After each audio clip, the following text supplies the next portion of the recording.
আমি ঘটক, এই গ্রামে ছেলে মেয়ে আমি বিবাহ দিতে পারছি না এই রাস্তার এই তো খারাপ অবস্থা বলে। কি হয় এখন কঠিন হয়ে গেছে, কারণ ঘটকও আসতে পারে না ঠিক মতো, পাত্রপক্ষও আসতে পারে না, এবং বিয়ের পরে মানে বিয়ের সময় যে বরযাত্রী আসবে বউ নিয়ে যাবে এটাও সম্ভব হচ্ছে না রাস্তার কারণে।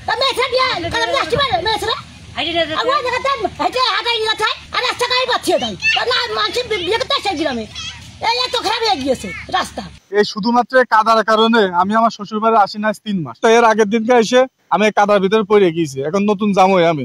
এখন যদি কাদার ভিতরে যদি আমি যে পড়ে যাই আমার মান সম্মান থাকে।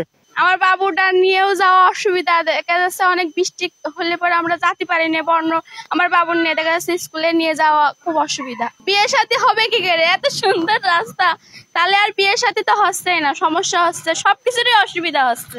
আপনি মন করেন কাদার ভিতরে আসতে গেলে পা হলো পুঁতে যায়, আসতে গেলে পড়ে যায়, সময় মতো স্কুলে আসতে পারি না, একবার পড়ে গেলি বাড়ি থাকতে হয়, দেরি হয়ে যায়, এরকম আমাদের এইটাই হলো রাস্তা করে না। আমাদের রাস্তায় আসতে আমরা পড়ে যাই আবার ঘুরে যেতে হয়, যাতে যে আবার কাদা মাথা লেগে যায়, পায়ে স্যান্ডেল খুলে আসতে হয়। আমাদের গ্রামে 2008 সাল থেকে এই পর্যন্ত কোনো রাস্তাঘাট ঠিক করা হয়নি। তারপরে থেকে হচ্ছে একটা বাচ্চা কাচ্চা স্কুলে আসতে পারে না, তারপরে বিয়ে হয় না, একটা মেয়ে যে একটা ভালো জায়গায় বিয়ে হবে রাস্তার জন্য, একটা মেয়ে ভালো জায়গায়ও বিয়ে হয় না। একটা ঘটক বা হচ্ছে একটা পুরুষ মানুষ যে আসবে, যে একটা মেয়ে ছেলে বিয়ে হবে, মানে ছেলে যে উন্নত জায়গায় হচ্ছে যে মেয়ে দেখতে যাবে সে জায়গাও যেতে পারে না। স্কুলে এত রাস্তা খারাপ, স্যান্ডেল হাতে করে আমাদের বাচ্চাদের নিয়ে আসতে হয়, তারপরে হচ্ছে বাচ্চাদের নিয়ে যে হচ্ছে স্কুলে ধোয়ায় স্কুলে পড়াতে হয়, আবার যাওয়ার সময় এভাবে নিতে হয়, তারপরে হচ্ছে বাচ্চারা হচ্ছে অনেক কষ্ট পায়। সব মশার বিরুদ্ধে সুরক্ষা দিতে এলো বসুন্ধরা এক্সট্রিম অ্যারোসল, মশার বিরুদ্ধে এক্সট্রিম সুরক্ষা। গ্রামের এই রাস্তার এই অবস্থা দেখে আমাদের সাথে এই গ্রামের ছেলে মেয়ে মানে বিয়ের বিষয়ে কেউ রাজি হয় না এই গ্রামে আত্মীয়তা করার জন্য, এবং স্কুলে যাওয়া যে কত সমস্যা, মাঝে তো স্কুলই বন্ধ হয়েছিল কয়েকদিন এই বৃষ্টির কারণে, চলাচলের যাতায়াতের অবস্থা এত খারাপ। আমাদের ইউনিয়নের চেয়ারম্যান এবং মেম্বার তাদেরকে আমাদের দৃষ্টি আকর্ষণ করছি যাতে আমাদের কাজটা খুব দ্রুত করে দেয়।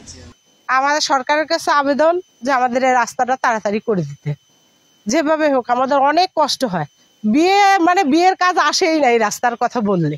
আমি এখন অবস্থান করছি ঝিনাইদহ সদর উপজেলার হলিখানি ইউনিয়নের কুলা গ্রামের যে রাস্তাটা দেখছেন, এই রাস্তাটার কারণে অনেক ভোগান্তিতে পড়ছে এই গ্রামের মানুষ, এবং আশপাশের যারা আত্মীয় স্বজন আছে তারাও এই কাদার কারণে ভোগান্তিতে পড়ছে। এবং এই গ্রামে যে বিয়ে যদি কোনো আয়োজন করা হয়, তারা সেই বিয়ের আয়োজন এখানে আসতে পারে না, তারা বাইরে গিয়ে এই বিয়ের আয়োজন সেরে থাকে।